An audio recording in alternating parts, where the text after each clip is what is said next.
ठीक है। Sir Git गया गिट। तर ठीक आहे. SQL okay okay. SQL Windows 10 ऐका ना ऐका ना. सपोर्ट उद्या करतो उद्या का सर? उद्या उद्या आपण है ना एसक्यूएल घेऊया, आज आपण गेट घेऊया. ठीक है. ओके. पहले बताता मैं गेट क्या होता है. गेट मतलब क्या होता है, एक वर्जन सांगा कंट्रोल सर। टूल है. वर्जन कंट्रोल टूल है. का ओके. माऊल घेणार आहे का? ठीक है. वर्जन गेट वर्जन टूल है. अभी इसके दो टाइप्स होते हैं. बहुत लोगों के यहाँ पे यूआई से भी ऑपरेट होता है और कुछ कुछ जगह पे कमांड प्रॉम्प्ट से भी ऑपरेट होता है.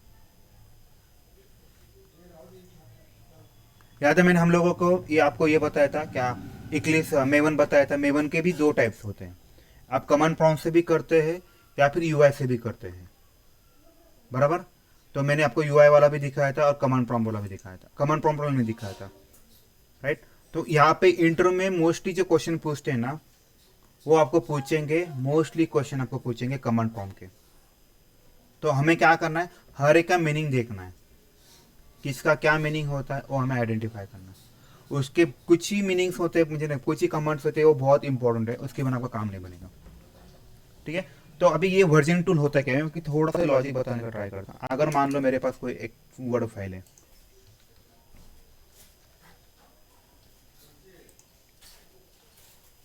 ठीक है. मैंने इस फाइल में कुछ तो कमांड डाल दी, ऐसे कुछ तो लिखा मैंने. ओके. मैंने इसको सेव किया. मैं टेम्परेरी इसको सेव डेस्कटॉप पे सेव करता हूँ. इसको मैं नाम लेता वर्जन _1.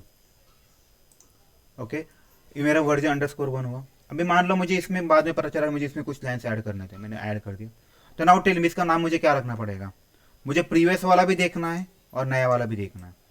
तो मैं इसका नाम क्या रखूँगा, फाइल. उसको मैं फिर से सेव एज करूँगा. तो इसका नाम मैं रखूँगा अभी वर्जन _2. फिर इसमें मुझे कुछ चेंजेस करने हैं. राइट. इसका नाम मैं रखूँगा अभी वर्जन _3. समझ में मैं क्या बोलना चाहता हूँ आपको. इसे बोलते हैं वर्जनिंग कंट्रोलिंग टूल. बस अभी इसमें क्या हो रहा है, आपके 3 फाइल्स आ रहे हैं. अगर आप देखा जाए इसमें आपके 3 फाइल्स आएंगे, 1 2 3. बराबर है. लेकिन आपको ये अगर देखा जाए ना, आपके लिए बहुत डिफिकल्ट रहेगा ये मैनेज करने के लिए, किसमें क्या है किसमें क्या है. तो उन्होंने क्या किया है, ये सिर्फ एक ही यूजर के लिए होता. अगर मान लो बहुत लोग एक ही टीम में काम करते हैं, जैसे कि अगर कभी भी देखो कोई भी डेवलपमेंट की टीम होती है, उनके टीम में एक मैनेजर होता है, उसके अंदर टीम लीड होता है. इस टीम लीड के अंदर 1 2 3 4 एजम करो 5 डेवलपर्स हैं. तो 5 ही डेवलपर पर एट ए टाइम काम करना है. एट ए टाइम है, क्या बोल रहा हूँ, एट ए टाइम काम करना है, एट ए टाइम वर्क करना है. तो कैसे करेंगे फिर इस केस में, तो दिक्कत आएगा इस केस में. एट ए टाइम वर्क करो तो आपके पास एक ही फाइल है, देखो एक ही फाइल है, एक ही फाइल में सब लोग एक साथ एंट्री मारेंगे तो ओवरलैप हो जाएगा. किसी का कोड मिस हो जाएगा, कोई इसमें अपडेट करेगा डिलीट करेगा, कुछ भी कोड को लाइन सब करेगा. तो ये दिक्कत आएगी, मैनेज करने के लिए दिक्कत आती है, ये मेंटेन करने के लिए दिक्कत आती है. तो इन लोगों ने क्या सोचा, तो इन लोगों ने उसके ऊपर एक टूल अपलाया. उस टूल का नाम है गिट है. ऐसे दो तीन बहुत सारे मार्केट में अवेलेबल, एसवेन है, गिट है. तो अभी आजकल फॉर्म सबसे ज़्यादा फॉर्म में चल रहा है, गिट चल रहा है. क्योंकि गिट का और जेनकिंग का बहुत अच्छा टाइप है. और जेनकिंग अब मैंने बताया था आपको जेनकिंग क्या है, बिल्ड करने के लिए यूज़ करते हैं. तो वो वहाँ से डायरेक्टली ले लेता है. आपको सिर्फ गिट का पाथ डाल दो, वो उस वहाँ से पूरा उठा लेता है. तो ये मान लो, अभी मान लो ये मेरा डेवलपर 1 है, डेवलपर 2 है, डेवलपर 3 है, ये dev 4 लिखता और dev 5 लिखता. राइट. तो उनके पास हर एक की मास्टर कॉपी होती है. ये सबसे इंपॉर्टेंट चीज़ क्या है पता है, इसमें मास्टर कॉपी बहुत इंपॉर्टेंट है. इसे बोलते हैं मास्टर कॉपी. और यही कोड बेसिकली वहाँ पे डिप्लॉय होता है जेनकिन के थ्रू. और आप जो टेस्टिंग करते हैं ना, इसी कोड के ऊपर टेस्टिंग करते हैं. समझे ना, ये मास्टर कॉपी बहुत इंपॉर्टेंट है. अभी समझे सबको ये वाला कंसेप्ट. अभी इस मास्टर कॉपी को मान लो कितने लोग इसके ऊपर कितने लोग काम करने वाले हैं. जैसे मैंने बताया था 5 डेवलपर हम लोगों ने किए थे. राइट. डे 1,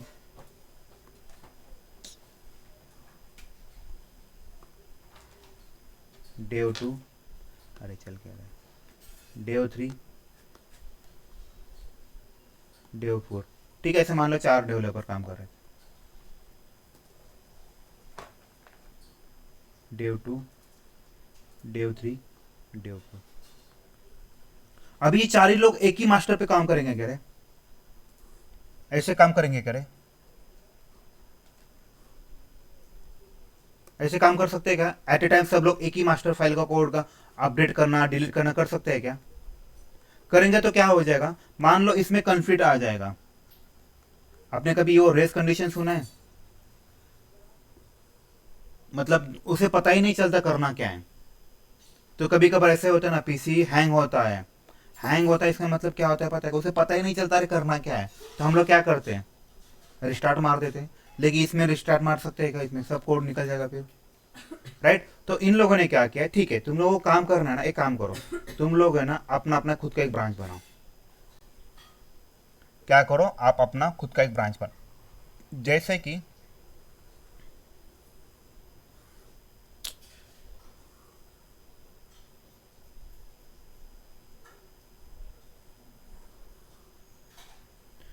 जैसे कि यहाँ पे मैं ब्रांच 1 लिखता हूँ, branch 1, branch 2, branch 3, Good morning, everyone. Branch 4। Okay, तो वो क्या बोल रहे पता है क्या आपको? टीम लीडर कोई तो बताता है, एक काम कर, तुझे काम करना है ना, तू क्या कर पाता है, इस मास्टर को हाथ नहीं लगाना, किसी को भी हाथ नहीं लगाने की आदत है। ठीक है, ये सिर्फ टीम लीडर को, स्पेसिफिक लोगों को एक्सेस होता है। बाकी लोग उसको देख सकते हैं, व्यू का एक्सेस होता है। जैसे डेटाबेस में अगर देखा जाए ना, डीबीए राइट्स होते हैं, किसी को व्यू का रीड का एक्सेस है, किसी का रीड एंड राइट का एक्सेस होता है, किसी को एडमिन वाले एक्सेस होते हैं, राइट? वैसे इसमें भी राइट्स होते हैं। तो क्या करता है टीम लीड, इस तो वो बोलता है तुझे काम करना है, ठीक है एक काम कर, तुझे इस मॉडल पे काम करना है ना, तो एक काम कर, तुझे नाम की एक ब्रांच बना ले। क्या बना ले? एक ब्रांच क्रिएट कर। तो इस मान लो डेवलपर 1 ने ब्रांच 1 बनाई, अब डेवलपर 2 को भी काम करना है, तो क्या करेगा, इसके ब्रांच में नहीं करेगा काम, नहीं, वो क्या करेगा, वो खुद की एक ब्रांच बनाएगा। फिर वो क्या करेगा, डेवलपर 3 भी खुद की एक ब्रांच बनाए, डेवलपर 4 भी क्या करे, खुद की एक ब्रांच बनाए। आपको जो भी काम चेंजेस करना है, जो भी काम करना है, आप इसी ब्रांच में करोगे। क्या करोगे आप? इसी ब्रांच में आप आपका काम करोगे। किसी डाउट है अब तक, यहाँ तक जितना मैंने पढ़ा है उसके ऊपर? किसी का डाउट है? No sir. ओके, तो इस केस में सबसे पहली चीज क्या होता है, पहला टास्क क्या होता है, यू विल क्रिएट 1 ब्रांच। आपको जिसके ऊपर भी काम करना है, पहले आपको क्या करना है, उसका एक ब्रांच बनाना पड़ता है। तो मेरा स्टेप 1 तो समझे, मैं I need to create a branch. उसके बाद क्या करना पड़ता है, Hello. ब्रांच बनाए तो मान लो, अगर जैसे फॉर एग्जांपल मान लो मेरे पास एक ये बैच नाम का फोल्डर है, मुझे यहाँ पे मुझे इसका डेटा सब यहाँ पे लाना है। तो मुझे पहले क्या करना पड़ेगा रे, मुझे फोल्डर क्रिएट करना पड़ेगा। मैं कुछ तो नाम दे दिया, ब्रांच 1 नाम दिया। ओके, इसको नाम देता ब्रांच 1, ब्रांच 1 नाम दिया। नाउ टेल मी, इस ब्रांच 1 में कोड आ गए क्या रे? इस फोल्डर में कोड आया क्या पूरा, मतलब सारे फाइल्स आ गए क्या? मैंने सिर्फ ब्रांच बनाया। नाउ टेल, बगा सुनो मेरी बात, मैंने क्या किया है, मैंने सिर्फ ब्रांच बनाया। मेरा कोड आया क्या इसमें? मेरे सारे फाइल्स आए क्या? नहीं। तो मुझे क्या करना पड़ता है, मुझे मेरे सारे फाइल इसमें डालने पड़ते हैं। कहाँ से डालोगे आप ये सारे फाइल्स? मास्टर से लोगे ना, एग्जैक्टली तो आपको क्या करना पड़ेगा, पहली स्टेप होता है ब्रांच क्रिएट करना। दूसरी स्टेप होता है आपको पुल, पुल मतलब क्या, खींचना, all codes from master to your branch. समझ में? किसी का डाउट है इस केस में? अभी ऑल सेट है सब लोग, और एक ही पेज पे हम लोग। किसी का डाउट है तो बताओ मुझे। तो मुझे पहले ब्रांच क्रिएट करनी पड़ेगी, फिर मुझे मेरा सारा कोड यहाँ पे पुल करना पड़ेगा। बराबर है? किसी का डाउट है क्या इस केस में?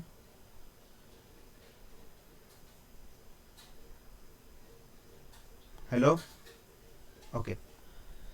अगर आप बात करो तो मुझे बेटर रहेगा, समझ जाए कि नहीं पता नहीं चलेगा चलेगा। ठीक है, तो मैंने क्या किया, you will create a copy, okay, you copy code from master to your branch. उससे ही बोलते हैं पुल करना या फिर चेकआउट करना बोलते हैं। ओके, इससे क्या बोलते हैं, पुल करते हैं या फिर चेकआउट करते हैं। तो इसका बेस्ट ऑप्शन है चेकआउट, वर्ड बेटर है। उसके बाद हम लोग क्या करते हैं, जैसे आपके पास फाइल आ गए, तो मेरे सारे फाइल इस फोल्डर में कॉपी हुए, तो हम लोग क्या करेंगे, तो आप you will start working on it. तीसरा क्या है, you will start working on it. तो आप जो भी चेंजेस करोगे कहाँ पे आपके जो भी चेंजेस हो कहाँ पे चेंजेस होंगे। नाउ टेल मी, ये मास्टर में चेंजेस हो गए या फिर आपके ब्रांच में चेंजेस हो गए। ब्रांच ब्रांच में। ब्रांच में, ये बहुत इंपॉर्टेंट है। यहाँ पे आपका पूरा काम है, यहाँ तक सब इजी रहता है, कोई दिक्कत नहीं होती, क्योंकि ब्रांच में आप कोड करोगे, ब्रांच में आप चेंजेस भी करोगे। उसके बाद क्या करना पड़ता है, तो ब्रांच में चेंजेस होने के बाद आपको क्या करना पड़ेगा, आपके सारे चेंजेस देखो, now will start working on your branch. Okay, ये ब्रांच होने के बाद आपको क्या करना पड़ता है, ये बहुत इंपॉर्टेंट है। अभी आपकी जैसे ब्रांच क्रिएट होती है, आपका काम होने का, once your task is finish, once your task is finish, you have to, देखो यहाँ पे लिखा है you will push your code to your branch. आप क्या करोगे, आपका सारा कोड किस में करोगे, आपके ब्रांच में पुश करोगे।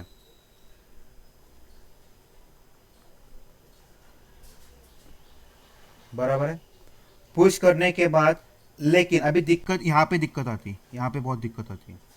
यहाँ पे दिक्कत क्या आती है वो मैं बताता। अभी मैं अकेला काम कर रहा हूँ, राइट, ऐसे 5 डेवलपर है मेरे साथ, मेरे पास ये भी डेवलपर है, ए भी डेवलपर, ए भी डेवलपर, ए भी डेवलपर। अगर मान लो मैं एक काम कर रहा हूँ इस ब्रांच 1 में, मुझे इस काम के लिए 5 दिन लगते हैं, और मान लो मेरा 5 दिन के बाद, 5 डेज के बाद, my task has been finish. इस डेवलपर 2 को मान लो 3 दिन ही लगे काम करने के लिए, तो ये क्या करेगा, 3 दिन ही लगे, तो ये क्या करेगा, वो उसका कोड उसके ब्रांच में पुश करेगा। बराबर, इसके ब्रांच में उसका कोड पुश करेगा, कमिट करेगा, और कमिट मतलब सेव करना ही शॉर्ट में।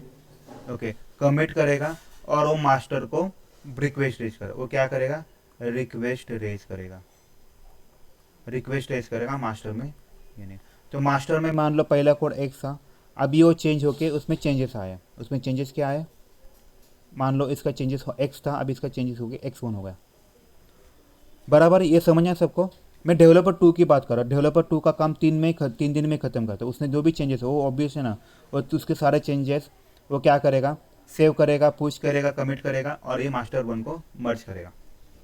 एज्यूम कर लो टीम लीड ने उसके सारा कोड अप्रूव कर दिया, तो ये कोड में क्या आ जाए, X1 चला जाएगा।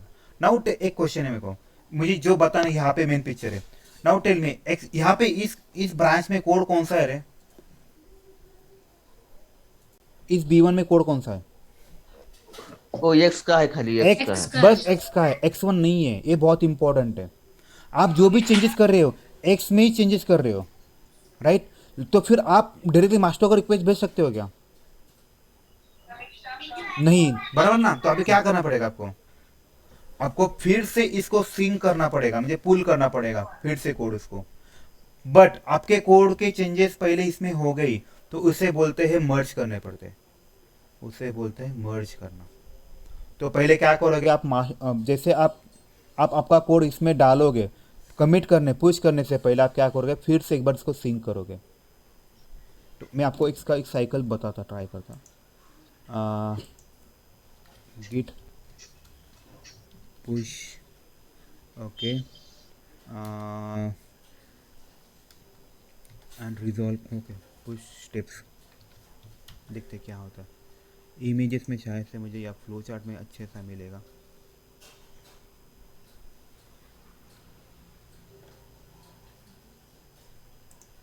एक मिनट मुझे क्या कर रहे हैं।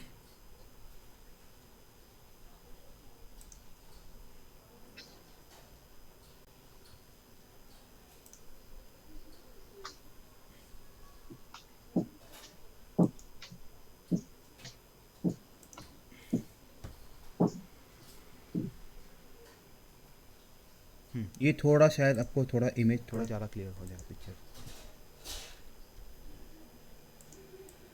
देखो मतलब कैसे हो रहा है, यहाँ पे देखो ये मेरा मास्टर कॉपी है, समझ आया सबको, ये मेरा मास्टर कॉपी है। यहाँ पे मेरा वर्किंग ट्री मतलब आप इसमें काम कर रहे हो, आपने ब्रांच बनाई है, देखो मेरी बात, यह क्रिएटेड अ ब्रांच, आप यहाँ पे वर्क कर रहे हो, राइट। वर्क होने के बाद लेकिन जैसे मैंने बताया था इसमें लेटेस्ट कोड कौन सा है रे, x1 है, और इसमें लेटेस्ट कोड क्या है, x है। तो आपको क्या होना चाहिए, इसमें कोड कौन सा आना चाहिए, तभी आप उसको चेक इन करोगे। हेलो, समझ आ रहा है मैं क्या बोल रहा हूँ? देखो मैं क्या बोल रहा हूँ, देखो इसको मैं थोड़ा सा ना क्लियर आउट करता तो थोड़ा आपको ऐड आ जाएगा।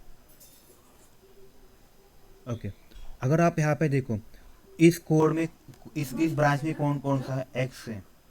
एक्स होने के बाद इसमें एक्स है, जब डेवलपर इस पे काम करेगा मान लो एक्स एंड इसको x2 मान लेगा, तो इस ब्रांच में कोड कौन सा है, x प्लस x2 है। लेकिन आपको इस ब्रांच में कोड कौन सा चाहिए रे, x1 प्लस x2 चाहिए, बराबर कि ना, तभी आपका काम बनेगा, नहीं तो काम होगा क्या आपका? समझ में आ रहा है मैं क्या बोल रहा हूँ? देखो ना पहले कोड x था, आपने आपके ब्रांच आपने एक ब्रांच बनाया उसमें भी x आया, लेकिन प्रॉब्लम क्या है, एट ए टाइम डेवलपर जो था उस वो भी x पे ही काम कर रहा था, लेकिन इसका काम जल्दी होगा, उसने क्या किया, उसने पूरा काम किया, उसका कोड बन गया x1, उसने कोड उसमें डाल दिया, मास्टर में डाल दिया। तो अभी मास्टर में कौन सा कोड है, मास्टर में कोड कौन सा है, लेटेस्ट x1 है। तो आप यहाँ पे आप भी काम कर रहे हो पैरेलल, तो आपका इसमें क्या हो रहा है, आपका पुराना x मास्टर और आपके चेंजेस आ रहे हैं, लेकिन इसमें होना क्या चाहिए था, इसमें होना क्या चाहिए, x1 होना चाहिए, x1 प्लस x2 होना चाहिए। तो x1 इसमें क्या है, x1 के लिए कमांड है, वो कमांड का नाम क्या है, वो इम्पोर्टेंट है, तो वही बता रहे हो। उसमें हम लोग क्या कर रहे हैं, उसे फेच करके कमांड होता है। आप क्या करोगे, तो जैसे ही आप मतलब जैसे कि मैं आगे मान लो मेरा काम हो गया, मैं 5 दिन के बाद मेरा काम हुआ, मेरे कोड में अभी x प्लस x2 है, बट प्रॉब्लम ये है कि मुझे x नहीं चाहिए, मुझे क्या चाहिए, x2 चाहिए। तो आप क्या करोगे, उस कोड को फेच करोगे। समझ में आ रहा है मैं क्या बोल रहा हूँ? तो ये जैसे आपका काम हो जाएगा, आप पहले क्या करोगे, आप डायरेक्टली मास्टर को रिक्वेस्ट नहीं रेज करोगे, आप क्या करोगे, पूरे कोड को फेच करोगे, फिर से fetch, again fetch from master, again fetch from master.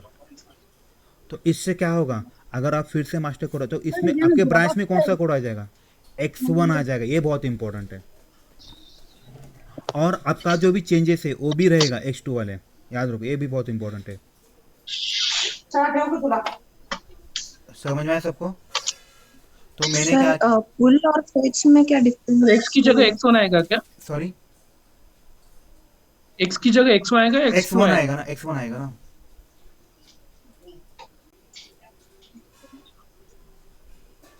लेकिन वहां पे एक्स टू भी लिखा था ना। क्या हुआ रे, x2 भी आएगा ना, तो तेरा कोड मर्ज हो रहा है ना, ये देखना।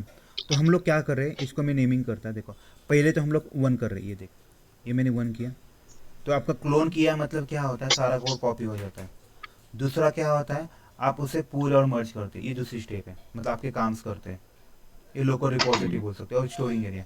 उसके बाद जैसे ही आपको पता चलता है, मेरी बात सुनो, जैसे ही आपको पता चलता है कि आपके कोड में कोई चेंजेस आए, तो आपको उसे फेच करना पड़ता है फिर से, ये और डॉटेड लाइन में वही दिखा है। फिर आप उससे क्या करोगे, मर्ज करोगे आपके कोड में। तो हमें क्या करना पड़ता है, आपको बिफोर कमिटिंग आपको वो सारे कोड मर्ज करने पड़ेंगे। यहाँ पे मैंने जैसे बताया आपको, तो ये वाला आपको आपका कोड क्या हो जाएगा, मर्ज हो जाएगा। तो पहले x1 आ जाएगा, x1, और आपका कोड मर्ज करोगे, मर्ज करने के बाद आप इसे कमिट करोगे, यहाँ पे देखो डायग्राम में दिखा रहा है। कहाँ गया एरो वाला, आप ऐड करोगे, ऐड के बाद कमिट करोगे, कमिट के बाद पुश करोगे, और फिर वो मास्टर को लिए रिक्वेस्ट भेज करोगे। समझ में आया? रिमोट रिपोजिटरी कौन से क्लाउड पे रहता क्या? वो क्लाउड पे रहता है, तेरा कोई स्पेसिफिक सर्वर मशीन होता है, आजकल सब क्लाउड पे जा रहा है। हम्म, यही पूरी प्रोसीजर है।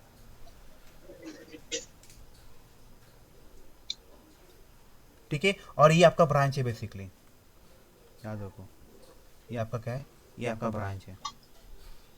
तो क्या करे वो, यहाँ पे मैं अभी ट्राई करता हूँ, यहाँ से पीछे थोड़ा ज़्यादा क्लियर हो जाएगा, लिख से कैसे होता है। सर पुल आणि फेच मध्ये डिफरन्स काय आपण करू आहे? ना ते. एकच ना? नाही ना, तुम्हाला त्यात थोडे डिफरन्स आहे, एक मिनटं द्या ना, अरे पूरी डायग्राम गई।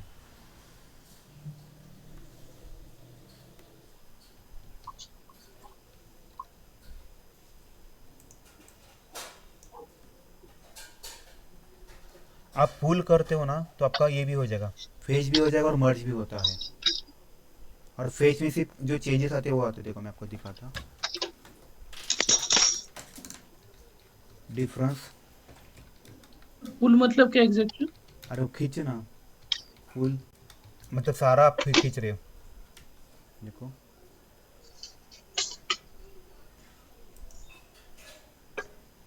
ओके।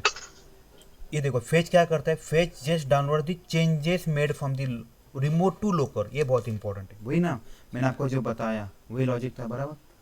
तो यहाँ पे x1 था, कहाँ जा रहे, यहाँ पे x1 था और आपका यहाँ पे x है, आपको क्या करना है, उसको x1 बनाना है, तो अब मैं क्या करूँगा, उसको फेच करूँगा, ये बहुत इंपॉर्टेंट है। समझ में आपका अभी? या यस। तो सिंपल सा लॉजिक है, देखो मतलब जैसे मैंने बताया था, आप पहले क्या करते हो, क्लोन करते हो, क्लोन या फिर हम इसे बोलते हैं पुल, इसे बोलते हैं क्लोन, मतलब कॉपी करना, जैसे मैंने आपको बताया था ये वाला लॉजिक। तो मैंने एक ब्रांच बनाया पहले, इस ब्रांच में मुझे कोड लाना है, इस कोड को लाना है, तो इसे हम ये लोग क्लोन बोलते हैं। क्लोन होने के बाद अब इसके उसका काम करेगा, अब ये वर्किंग ट्री हुआ, राइट। वर्क होने के बाद इसमें कोड के चेंजेस होने वाले हैं, लेकिन एट ए टाइम कोई और भी बंदा काम करता होगा, क्योंकि इसमें जो कोड आया एक्स था, इसमें कोड आया एक्स है, लेकिन किसी और बंदे ने इसमें चेंजेस करके एक्स बनाया। तो आप जो काम कर रहे हो क्या, एक्स प्लस आपका कोड x2 होने वाला है। तो अब आपको यहाँ पे क्या होना चाहिए, x होना चाहिए कि x1 होना चाहिए, x होना चाहिए। तो आप क्या कौन सी कमांड यूज़ करें, आप कमांड यूज़ करें फेच कमांड यूज़ करें, ये बहुत इंपॉर्टेंट। ये फेच क्या करेगा, जो भी चेंजेस हुए वो इधर आ जाएंगे, राइट, ये बहुत इंपॉर्टेंट है। ये चेंजेस आने के बाद आपको कंप्लीट करना है उसको, ठीक है। हाँ म्यूट करना है प्लीज,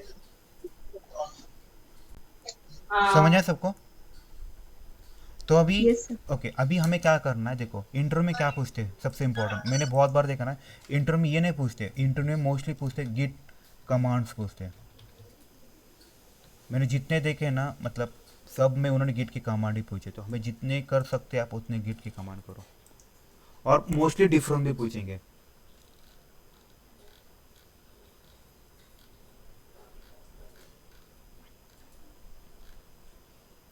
देखो गेट कमिट ए होता है, ये वाले कमांड है ना, तो और कोई है कि अच्छा वाला जिससे मुझे पता चले।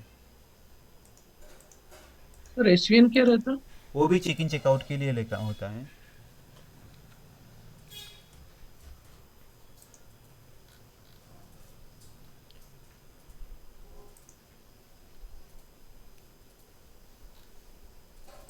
तो हमें क्या करना है, इसके कुछ कमांड्स होते हैं, मैं कमांड आपको एक जगह पे लेके आता हूँ। एक गिट कमिट ए हुआ, ये क्या करता है देखो,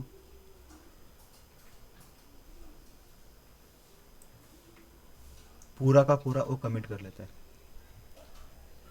ओके, इसके बाद गेट कमिट, और उसके बाद मैसेज भी देते हैं, कोई भी मैसेज क्या होता है।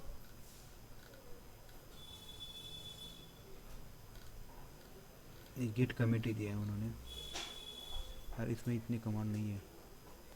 ओके, मैं एक फॉर इंटो लिखता हूँ।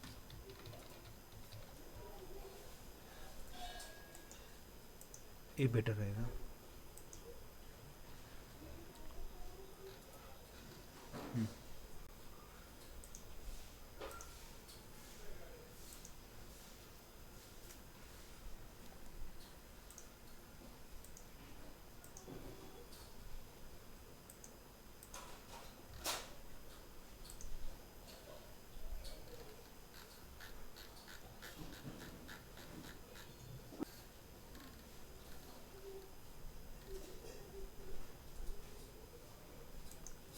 ओके, अभी आपको सबको दिख रहा है क्या?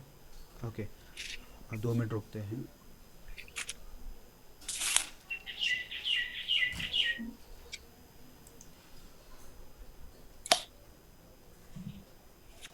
नाही ऐकायलाच नाही तुला? ऐकायला नाही येते का? कर ना चेंज स्पीकर कर. हां कर ना. तिथं सेटिंग कर काय पाहिजे तुला. USB बरोबर ना? USB लाव ना. USB आहे त्याच्यामुळे ऐकायला येत आहे.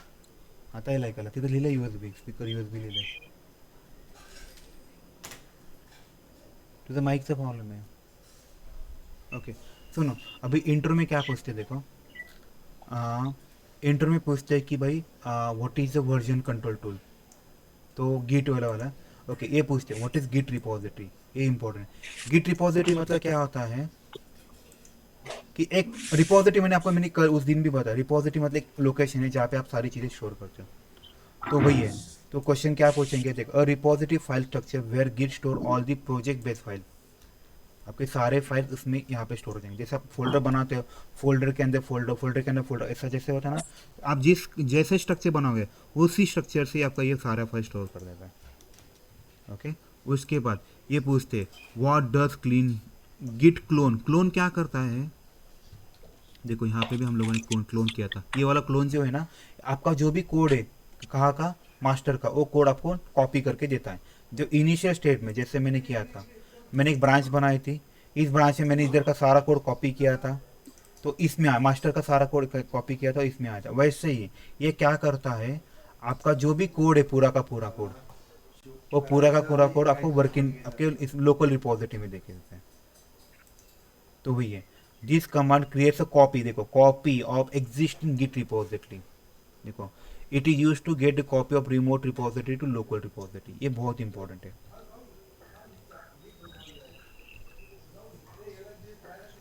ओके उसके बाद वाला क्वेश्चन क्या है, how does the command git config do. तो हमें क्या करना पड़ता है, इसकी भी जरूरत नहीं है. द कॉन्फिग कमांड इज, इसकी जरूरत नहीं, ज़्यादा इम्पोर्टेंट नहीं है. Okay can you explain the head terms that number of head, इसकी जरूरत है क्या. ये git checkout head 1. Okay head is nothing but git checkout. ये भी नहीं पूछते इतना, ठीक है, इसको भी इतना नहीं चलेगा क्योंकि कभी पूछा नहीं. ये बहुत important, what is conflict. Conflict पता है क्या होता है, कोई मुझे बताएगा कन्फ्लिक्ट क्या होता है. ये बहुत बार होता है, पता है क्या, जैसे इसका लॉजिक में होता था, जैसे मैंने ट्राई बताया था आपको, आपके पास मास्टर कॉपी है, उसमें कोड एक्स है, आप इसका कॉपी करके इसमें काम कर रहे हैं, उसमें भी कोड एक्स है, आप इसमें चेंजेस कर रहे हो, राइट. लेकिन आप जब जैसे इसको रिक्वेस्ट भेजोगे, लेकिन किसी और बंदे ने ऑलरेडी इसमें चेंजेस करके x1 किया था, अगर आप इसमें कोड पुश करना चाहोगे वो पुश नहीं होता. क्यों नहीं होता, क्योंकि इसमें x है, इसमें x1 है, तो कोड पुश नहीं होगा. उसे बोलते हैं कन्फ्लिक्ट बोलते हैं, राइट. तो कन्फ्लिक्ट रिजोल्व करने के हम लोग क्या करते हैं, याद है हम लोगों ने कमांड बताया था मैंने, फेच करते, याद है फेच वाला. फेच से क्या होता है, आपका जो भी रिसेंट चेंजेस है वो सारा इधर आ जाएगा. वही वो लॉजिक है. तो इसके 2-3 वेज है. Git usually handle the feature merge automatically, but sometimes while working team environment there must be such as when two separate branches have the changes and same line. ये भी होता है, मतलब ये इसका एक लॉजिक बताता है मैं. कभी कभार कैसे होता है कि मान लो एक लाइन है, एक 100 नंबर की लाइन है, इस लाइन में इसने चेंजेस किए, लेकिन इस लाइन का अलग चेंजेस है, तो दोनों को पता नहीं चलता उसको ये वाला लाइन रेफर करना, ये वाला लाइन करना रेफर, तो दोनों में अलग अलग है. अगर दोनों में सेम होता तो कन्फ्लिक्ट नहीं होता, लेकिन दोनों में 100 है तो कन्फ्लिक्ट होता है, तो आपको इसको रिजॉल्व करना पड़ता है।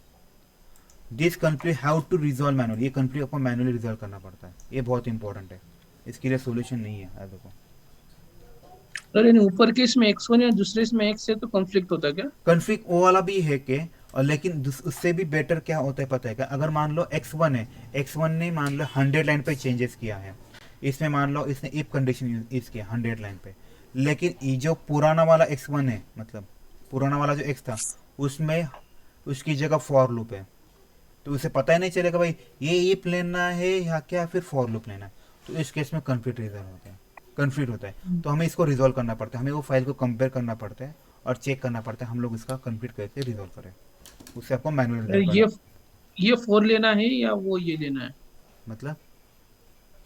यानी ये फॉर लूप लेना है या हाँ 100 एग्जैक्टली, तो वाला आप लेना है? मैनुअली देखोगे ना कोड में, अरे इसकी क्या कौन किसकी जरूरत है, इफ की जरूरत है या फॉर की जरूरत है, जैसे यहाँ पे बताया देखो वर्जन 1 लिखा है, team member 2 made changes in the same file and try to push, version 2 है हुआ, team member 1 try to change and push, version 2 भी हुआ, दोनों सेम है क्या, नहीं है, तो अभी किसको तो प्रॉब्लम होगा, the team member 2 faces conflict due to changes in same play, both should have mutual discussion and merge there, तो दोनों डिस्कस करेंगे यार क्या होना चाहिए और दोनों का सेम कोड होना चाहिए, जब तक सेम नहीं होता तब तक नहीं सॉल्व होता, ये बहुत इंपॉर्टेंट है। गिट टेस्टिंग कहाँ होती है सर इधर? टेस्टिंग नहीं होता है, ये कोड चेकिंग चेकआउट के लिए होता है, ये चेकिंग टेस्टिंग का वो टेस्टर का क्या काम है इधर? टेस्टर का काम नहीं होता इसमें कुछ, हम्म, इसमें क्या होता है पता है क्या, जो ऑटोमेशन के लिए हम लोग कोड लिखते हैं, कोड हमें क्या करना पड़ता है, स्टोर करना पड़ता है कहीं पे, तो क्योंकि बहुत सारे ऑटोमेशन काम करते हैं इसके ऊपर, तो इस आपका कोड कहाँ जाएगा, इसी में जाता है, इसमें हम लोग स्टोर करते हैं गिट वर्जनिंग, क्योंकि एट ए टाइम बहुत लोग काम करते हैं इसके ऊपर। ओके, उसके बाद what does git add command, add क्या करता है, नाम में लिखा है, ऐड मतलब क्या करेगा, आपकी फाइल ऐड करेगा या फोल्डर ऐड करेगा, ये सारी चीज़ें वो कर लेता है। सर यानी बहुत कुछ कमांड्स इसके अंदर स्टोर करते हैं क्या? वो बहुत कमांड्स है, जैसे लिनक्स में सारे कमांड्स होते हैं ना, वैसे ये भी हैं, मतलब आपके सारे कमांड्स को उन्होंने जो यूआई से करते हैं वो सब उसको बैकएंड से करते हैं, और इंटर में यही पूछते हैं सबसे ज़्यादा। ओके, उसके बाद ये भी पूछता है tell me something about git stash, ये भी बहुत बार पूछा है, स्टैश क्या होता है मैं आपको बताता। स्टैश क्या होता है पता है क्या, मान लो आपके पास एक मास्टर कॉपी है और 4 डेवलपर काम कर रहे हैं, जब एक के पास उसने 3-4 डेवलपर ने काम किया, तो आपको स्विच करना है, एक ब्रांच है, देखो यहाँ पे लिखा है git stash can be used to cases where we need to switch in between the branches at the same time not wanting to lose edit in the current branch, current branch में कुछ changes नहीं, मतलब कुछ problem नहीं create करना, ये बहुत important है गिट स्टैश, ये भी बहुत बार पूछा गया था। गिट स्टैश क्या होता है, इसका होता है आपको इन बिटवीन कुछ ब्रांचेस में चेंजेस मतलब शिफ्ट करना है, मान लो मैं एक मास्टर पे काम कर रहा हूँ, मेरे खुद के 3-4 ब्रांचेस बनाए, ये मेरा मास्टर है, मैंने इसके खुद ब खुद 3-4 ब्रांचेस बनाए हैं, मेरे खुद के 3-4 ब्रांचेस है, मुझे इन बिटवीन ब्रांचेस में कहीं पे शिफ्ट होना है, स्विच होना है, तो उस केस में मैं क्या करूँगा, गिट स्टैश यूज करूँगा, वही उन्होंने बताया। कमांड बेसिकली पुश है। ओके, उसके बाद क्या लिखते हो, git stash can be use in case where we need to switch between the branches at the same time not wanting to lose edit in the current branch, आपको current branch में अगर कुछ changes किए वो loose नहीं करना, तो ठीक है। यानी कौन से भी ब्रांच में जा सकते हैं? हाँ राइट, लेकिन तूने जो बनाई उसके, क्योंकि तू किसी और के ब्रांच को तो एक्सेस नहीं होता, तो तू देख सकता है शायद अगर राइट दिए हुए तो। यानी मैंने बनाए वाले ब्रांच उसमें चेंज कर सकता, दूसरे में नहीं? हाँ नहीं कर सकता, क्योंकि वो सब कंट्रोल किसने दिया होता है, वो तेरे टीम मैनेजर ने या टीम लीड ने दिया होता है। उसके बाद होता है अगर आपको कोई ब्रांच को डिलीट करना है तो उसका कमांड क्या है, सिर्फ क्योंकि आपका एक बार पोर्ट चेक इन हुआ तो आप क्या करते हो, उस ब्रांच को डिलीट करते हो, सिंपल लिखना है आपको, ब्रांच डी और नाम लिखना है ब्रांच का, वही लिखा है देखो git sir branch, git and GitHub same है ना? देखना सेम ही है ना, गिट एंड गिटहब दोनों में सेम ही है, बस एक ड्राइव टूल होता है, एक वर्किंग टूल ऐसे वाला।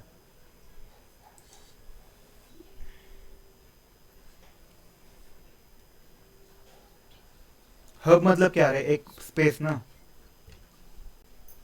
ये देखो गिट वर्जन टूल है 16 that let you manage the and keep the track of your source and code history. Git hub क्या है, क्लाउड बेस्ड होस्टिंग सर्वर है, सेम है गेट रिपोजिटरी के लिए। दोनों ऑलमोस्ट सेम ही है, बस ये एक टूल है और आपको ये करता है, और गिट हब आपको क्या करता है, उसके ऊपर फीचर देता है। जैसे टेस्ट सिरनेम है, उसके ऊपर टॉप अप फीचर कौन देता है आपको, टेस्ट इंजन देता है, वैसे टाइप है ये भी। गिट को आपण ये कर सकते क्या, डाउन इन्स्टॉल? आता सर आम्ही इंटरव्ह्यू माझ्या रिझ्युमे मध्ये गिटहब लिहायचं का गिट गिट लिहायचं? लिहायचं, working on git knowledge. Git hub पण बोलू शकता, काय प्रॉब्लेम नाही, कारण गिट हब काय आहे, तुमच्या क्लाउडवरती कोड असतो, बाकी काय नाही। ओके, इसके बाद वाला समझ में है आपको? आप कोई भी लिखो, कोई दिक्कत नहीं गिट होता को इंस्टॉल कर सकते क्या? यार, वो नहीं पता, आई थिंक वो लाइसेंस टूल है यार।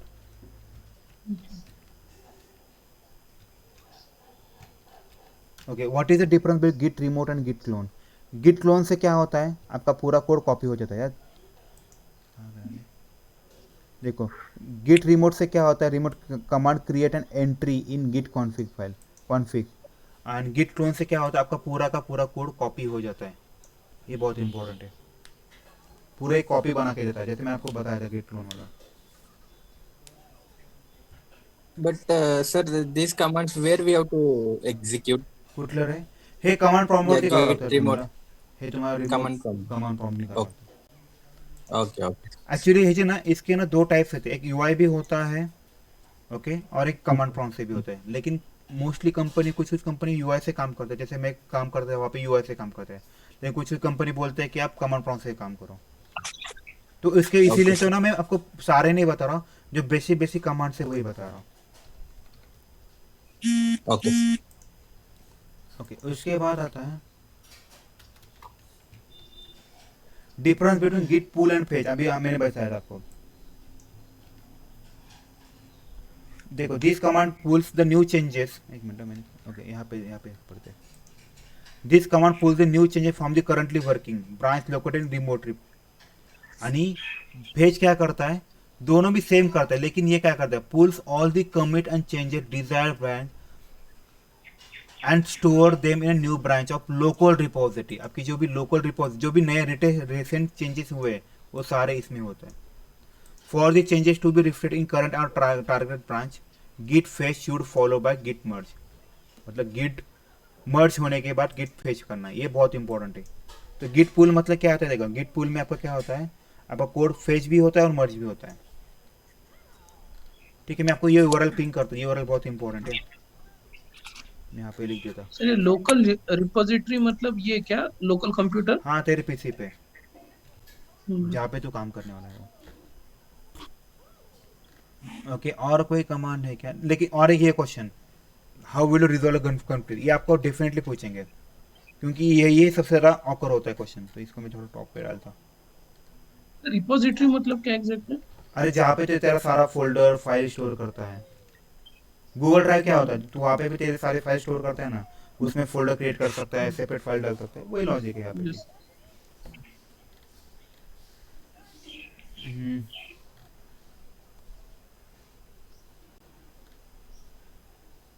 ये भी रिवर्ट और रिसेट, और